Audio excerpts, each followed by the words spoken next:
I will show you how to add buttons on your Looker Studio reports and what they do. I will go to add a control, then select button, and I will paste it right here. I will change the background to pink, and the font will be 18. Now I will change the copy and the action.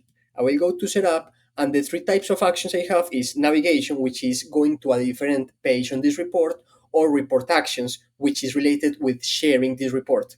I will do report actions. The actions I have by default are invite people, get report link, download report, and reset filters. I will start with invite people. And the copy of this button will be that. It will say share. Now, the second action or the second button will be like this. I will copy and paste this button, and I will simply change the action and the copy.